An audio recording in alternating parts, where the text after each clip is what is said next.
अस्सलाम वालेकुम वीवर्स। आज मैं लेके आई हूँ आपके लिए एक्सरसाइज 1.2, जिसमें से मैं आपको कुछ क्वेश्चन सॉल्व करके समझा कर बताऊँगी।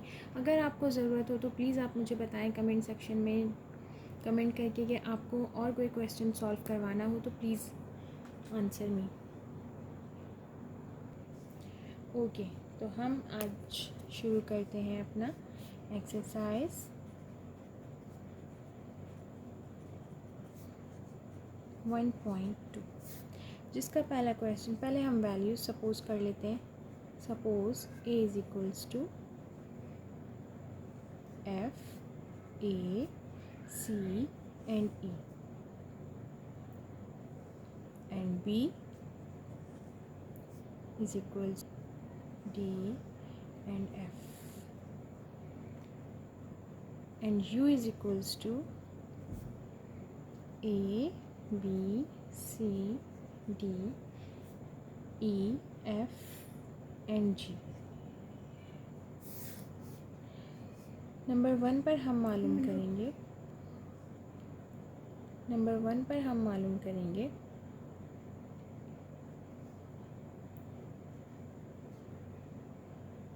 A complement. तो इसका मतलब हमारे पास होता है जिस चीज़ पर भी हमारे पास ए कॉम्प्लीमेंट, जैसे कि हमें पता है जिस साइन पर भी जिस भी लेटर पर ये साइन आ जाती है तो उसका मतलब होता है कि हमें उस वैल्यू को यूनिवर्सल वैल्यू यानी कि यू की वैल्यू से माइनस करना होगा।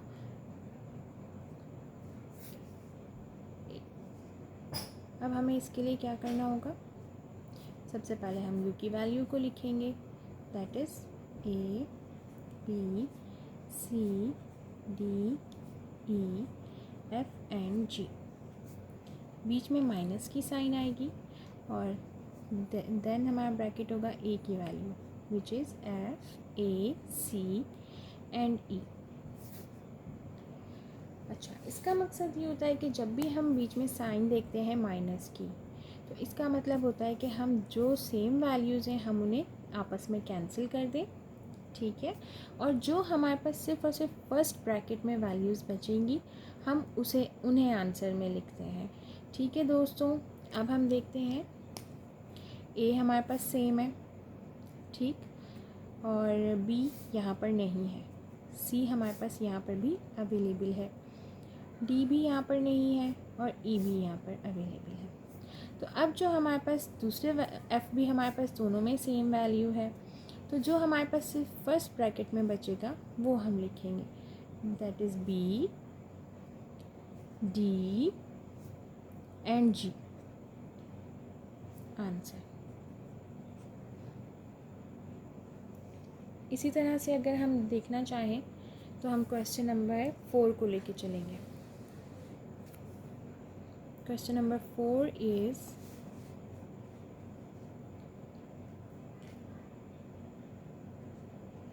ए यूनियन बी कॉम्प्लीमेंट।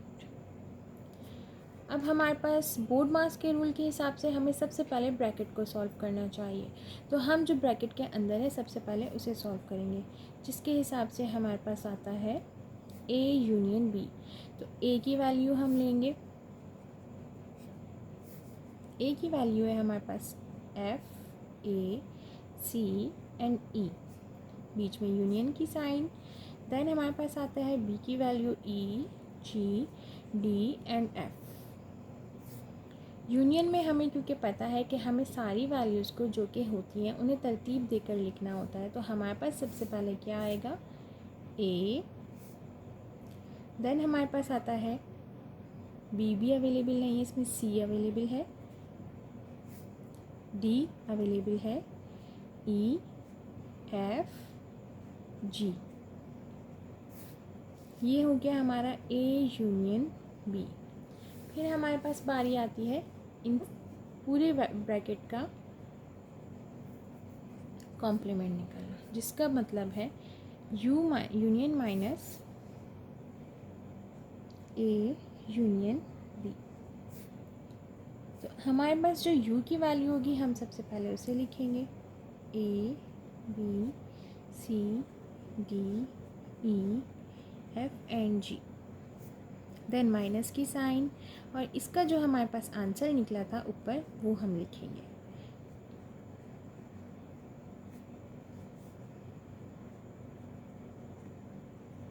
जैसा कि मैंने आप लोगों को बताया था कि माइनस करते वक्त हमें ये देखना होगा कि दोनों में कौन सी वैल्यूज़ सेम है, और उन वैल्यूज़ को कैंसिल करने के बाद जो हमारे पास से फर्स्ट ब्रैकेट में बचेगा हम उसे लिखेंगे। तो हमारे पास क्या बचता है, ए हमारे पास सेम है, सी भी हमारे पास दोनों में अवेलेबल है, डी भी हमारे पास दोनों में अवेलेबल है, ई भी, एफ एंड जी भी। तो हमारे पास सिर्फ जो बचता है वो क्या, B. That is our answer, A union B complement. Okay दोस्तों, अब मैं आपके लिए क्वेश्चन जो सॉल्व करूँगी नेक्स्ट वो होगा नंबर 5। अच्छा वीवर्स, मैंने आपको जो क्वेश्चन नंबर 2 और क्वेश्चन नंबर 3 सॉल्व करके नहीं दिखाया, क्योंकि जो क्वेश्चन नंबर 2 है वो हमारे पास बिल्कुल सेम क्वेश्चन नंबर 1 की तरह है, और जो क्वेश्चन नंबर 3 है वो हम पिछली अपनी वीडियो में कर चुके हैं, यूनियन वाली वैल्यू सॉल्व। आई होप कि आप लोग समझेंगे इस बात को, और फिर भी अगर आप लोगों को ज़रूरत हो तो प्लीज़ कमेंट सेक्शन में मुझे कमेंट करके बताएं। अब हम आपको क्वेश्चन नंबर 5 लेकर चलते हैं, which is A intersection B complement. तो इसमें हमें सबसे पहले क्या सॉल्व करना होगा, हमें ये देखना होगा कि हमारे पास ऐसी कौन सी वैल्यू है जिसे हमें अलग से सॉल्व करने की ज़रूरत है। तो हम सबसे पहले, क्योंकि हमें ए का इंटरसेक्शन निकालना है इसके साथ, तो हम क्या करेंगे, पहले बी कॉम्प्लीमेंट को सॉल्व करेंगे। For B complement u minus B. अब हमें क्या करना होगा, u की वैल्यू लिखनी होगी, which is A B C D E F and G, minus की साइन, देन बी की वैल्यू है हमारे पास E G D and F. Question number 5 थोड़ा मुझे अलग लगा, इसलिए मैंने समझाया, क्योंकि इसमें जो है कॉम्प्लीमेंट एक लेटर के ऊपर दिया हुआ है, फिर बीच में अलग साइन है और फिर एक अलग लेटर है, इसलिए मैंने कहा ये समझाना थोड़ा अच्छा रहेगा समझाना। अब हम बी कॉम्प्लीमेंट सॉल्व कर रहे हैं, जिसमें हमारे पास, हमें पता है जब भी बीच में माइनस की साइन आ जाती है तो हम दोनों ब्रैकेट्स को देखते हैं कि उनमें सेम वैल्यूज़ कौन सी हैं, और जो सेम वैल्यूज़ होती हैं उन्हें कैंसिल करने के बाद जो हमारे पास सिर्फ फर्स्ट ब्रैकेट में वैल्यूज़ बचती हैं हम उन्हें आंसर में लिखते हैं।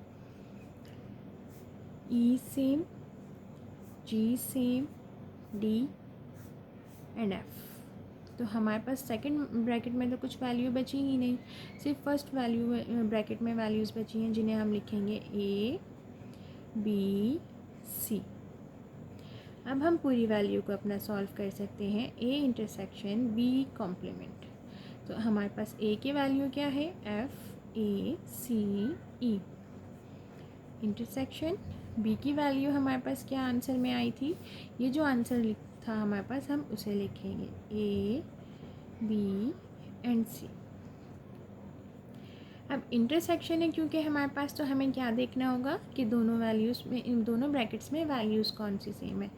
ए हमारे पास सेम है, सी हमारे पास सेम है, A and C is the answer.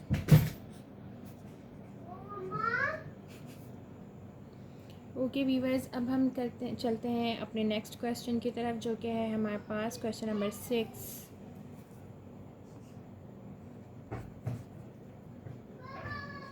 A complement intersection B complement.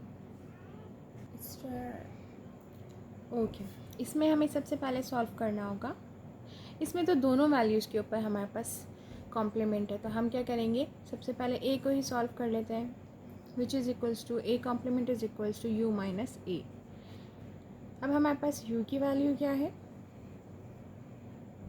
u की वैल्यू है हमारे पास A B C D E F and G, and A की वैल्यू है हमारे पास एफ ए सी एंड ई।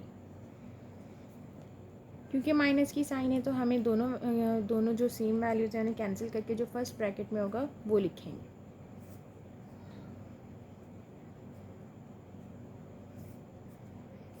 दूसरे ब्रैकेट की तो तमाम वैल्यूज़ पहले ब्रैकेट में मौजूद हैं, तो ये सेम हो गई। जो अगर सेम ना भी हो, दूसरे ब्रैकेट में भी कुछ बचता है, तब भी हमें जो लिखना होगा सिर्फ वो क्या करना होगा, पहले ब्रैकेट में जो आएंगी वो।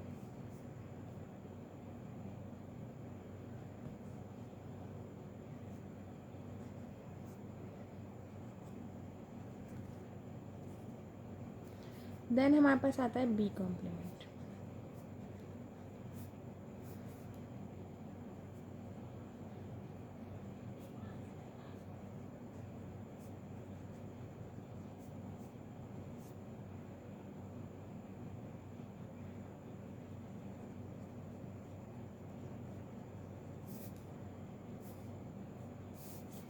ई सेम है जी डी एफ, तो हमारे पास बचता है ए बी एंड सी। अब हम इन दोनों वैल्यूज़ का इंटरसेक्शन निकालेंगे, A complement intersection B complement.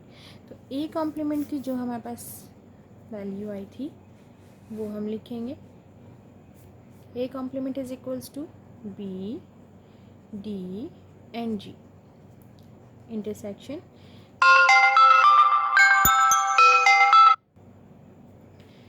अच्छा जी, अब हमारे पास बी कॉम्प्लीमेंट की वैल्यूज़ क्या आई थी, हम उन्हें पुट करेंगे, ए बी एंड सी।